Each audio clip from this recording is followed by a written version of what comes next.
मस्त चमचमीत झणझणीत अशी व्हेज कोल्हापुरीची भाजी मी आज तुमच्यासोबत शेअर करणार आहे. व्हेज कोल्हापुरी म्हटलं की आपल्याला असं आठवताना असं झणझणीत असावं. तर यासाठी आपण काही सिक्रेट मसाला बनवणार आहोत चटणी, ज्यामध्ये आपण ही भाजी बनवल्यानंतर खूपच चविष्ट लागते. तर एकदा नक्की बनवून पहा, तुम्हालाही खूप आवडेल. बनवायला खूप सोपी आहे, ती व्यवस्थित मी तुम्हाला समजावून सांगणार आहे की ही भाजी कशी बनवली जाते स्टेप बाय स्टेप. तर त्यासाठी आधी आपल्याला पूर्वतयारी काय करायची बघा. भाज्या अशा कट करून घ्यायच्या आहेत. इथे मी फ्लावर थोडे छोटे छोटे तुकडे करून घेतलेले आहेत. गाजर घेतलेला आहे, भाज्या तुम्हाला आवडतील त्या घेऊ शकता. मटार घेतलेला आहे, सोबतच मी इथे ना सिमला मिरचीचे असे तुकडे करून घेतलेले, त्याऐवजी तुम्ही बीन्सही घालू शकता, बटाटाही यामध्ये घालू शकता. त्यानंतर थोडेसे पनीर घेतलेले आहेत, चौकोनी तुकडे करून घेतलेले आहेत. ह्या भाज्या लागणार आहेत आपल्याला. त्यानंतर खडे मसाले आपल्याला लागणार आहेत. तर इथे बघा, लवंग, काळी मिरी, थोडीशी बडीशेप, धणे, अख्खे धणे घेतलेले आहेत, थोडीशी खसखस आणि इथे मी शहाजिरं घेतलेलं आहे. याऐवजी तुम्ही साधं जिरंही घेऊ शकता. आणि छोटा तुकडा दालचिनीचा घेतलेला आहे. बस आपल्याला आता तुम्हाला जर धणे पावडर आणि जिरं पावडर घालायची असेल तर मग धणे आणि जिरं इथे घालू नका, बाकीचेच मसाले तुम्ही घालू शकता. आता कढईमध्ये तेल तापत ठेवल्यानंतर यामध्ये आपण हे खडे मसाले घालून घेणार आहोत. जेव्हा आपण हे ताजे मसाले घालून जेव्हा व्हेज कोल्हापुरी बनवतो ना, त्याची टेस्ट एकदम जबरदस्त येते. त्यामुळे मी ते फ्रेश मसाले वापरून आपण ही भाजी बनवणार आहोत. त्यासोबतच आपण इथे 2 कांदे उभे चिरून घेतलेले आहेत. आता तेही कांदे आपण थोडेसे लालसर होईपर्यंत भाजून घेणार आहोत. गॅस एकदम मीडियमवरती ठेवायचे. मस्त असे लालसर होईपर्यंत भाजून घ्यायचे. त्यानंतर थोडंसं गुलाबीसर झाल्यानंतर यामध्ये आलं आणि लसूण घालणार आहोत. असं ताजं सर्व भाजून तुम्ही एकदा भाजी बनवून बघा, खूप छान लागते. आता थोडंसं परतल्यानंतर इथे मी थोडेसे सुके खोबऱ्याचे तुकडे करून घेतलेले आहेत. एक थोडेसे घ्यायचे आहेत. जे तुम्हाला जसं ग्रेव्ही आवडेल त्या हिशोबाने तुम्ही दाटसर किंवा कमी जास्त करायचे त्यानुसार तुम्ही सर्व साहित्य घेऊ शकता. त्यानंतर 2 टोमॅटो लाल लाल असे ना मस्त कापून घ्यायचे छोटे तुकडे करून. थोडेसे कोथिंबीरीचे देठ घेतलेले आहेत, त्यामुळे ना भाजीला चव चांगली लागते. असतील तर घाला, नाही घातला तरी चालतील, पण असतील तर आवर्जून घालून बघा. आता हे सर्व साहित्य आपण 2 मिनटं झाकून शिजूया, म्हणजे टोमॅटो जे आहे सॉफ्ट होतील आणि टोमॅटोचा जो आंबटपणा आहे ना तो कमी होईल आणि आपली भाजी टेस्टी होईल. आता हे सर्व साहित्य मस्त असं शिजलं गेलेलं आहे, भाजलं गेलेलं आहे. तर गॅस बंद करून हे थंड होत आहे तोपर्यंत मी काय करणार आहे माहिती आहे, एक मिक्सर जार घेणार आहे. त्यामध्ये ना 10 ते 12 बदाम घेणार आहे. बदाममुळे काय होतं माहिती आहे, आपल्या भाजीला एक क्रीमी टेक्स्चर येईल. याऐवजी तुम्ही काजूही घालू शकता, पण एकदा बदाम घालून बघा, मस्त भाजी टेस्टी होते. त्याला एकदम बारीक पावडर करून घेऊया. हे आपण वाटणाबरोबरही वाटू शकतो, पण आपण हे भिजवलेले वगैरे नाही, डायरेक्ट वापरतो ना, त्यामुळे मग व्यवस्थित वाटले जाणार नाही. त्यामुळे आधीच याची पावडर करून घ्यायची.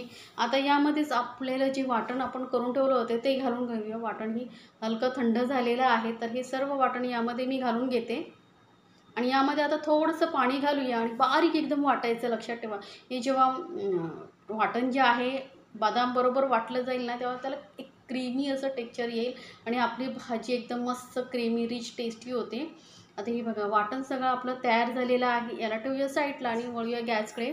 त्या गॅसवरती कढईमध्ये थोडंसं तेल घालते मी आणि यामध्ये आपल्याला ह्या ज्या आपण भाज्या कट करून ठेवल्या होत्या त्या परतून घ्यायच्या आहेत, फ्राय करून घ्यायच्या आहेत, किंवा तुम्ही उकडूनही घेऊ शकता. पण एकदम कोल्हापुरी स्टाईल तर मला जर व्हेज कोल्हापुरी बनवायची असेल तर मग ह्या थोड्या भाज्या अशा तळून घ्या. तेलामध्ये थोड्याशा तळल्या ना की काय होतं, एक तर भाज्या व्यवस्थित फ्राय झाल्यामुळे टेस्टही वाढते आणि जास्त वेळही लागत नाही भाज्या शिजायला. भाजी आपली पटकन तयार होते. थोडा वेळ गाजर परतल्यानंतर यामध्ये घालूया फ्लावर. जसं मी सांगितलं तसं तुम्ही ते बीन्सही घालू शकता सिमला मिरचीऐवजी. बटाटाही आवडत असेल तर बटाटाही घालू शकता.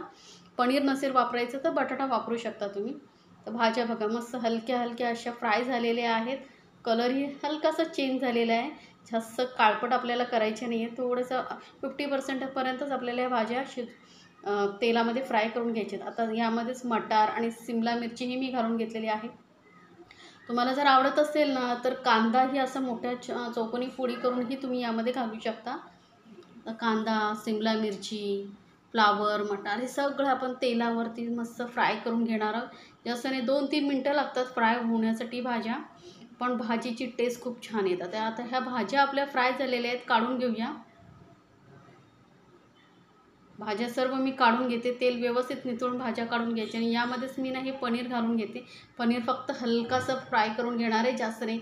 एक मिनिटभर आपण हे पनीर जे आहे फ्राय करून घेऊया. पनीर जास्त फ्राय केलं ना तर चिवट होतं, तर हे पनीर मी काढून घेते.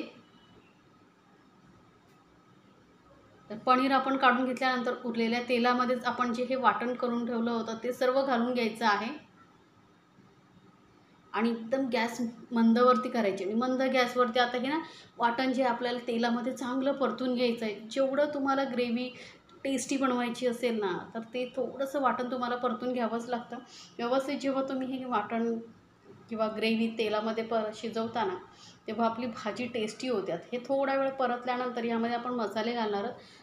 तर पाव चमचा एवढी मी घालते हळद, 1 चमचा लाल मिरची पावडर घालते. तिखट जरा झणझणीत असेल ना तर छान लागते भाजी. 1 चमचा काश्मीरी लाल मिरची पावडर घालते. त्यामुळे ना भाजीला कलर खूप छान येतो, जास्त तिखट नसते ही. आणि एक अर्धा चमचा इथे मी कसुरी मेथी घेतलेली आहे. कसुरी मेथी तव्यावरती थोडी गरम करून असं पावडरसारखं करून घेतलं ना म्हणजे भाजीमध्ये छान मिक्स होऊन येते ती.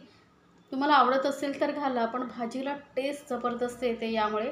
आता हे सर्व मसाले आपण यामध्ये मिक्स करून घेतले. आता यामध्ये आपण गरम मसाला वापरणार नाही आहोत भाजीमध्ये, कारण की आपण खडे मसाले वापरलेले आहेत. आता थोडा मसाला परतून घेतल्यानंतर आपण ज्या भाज्या फ्राय करून ठेवल्या होत्या त्या यामध्ये घालून घेऊया. आणि साईडला ना मी पाणी गरम करत ठेवलेलं आहे, कारण इथे आपल्याला थंड पाणी वापरायचं नाही.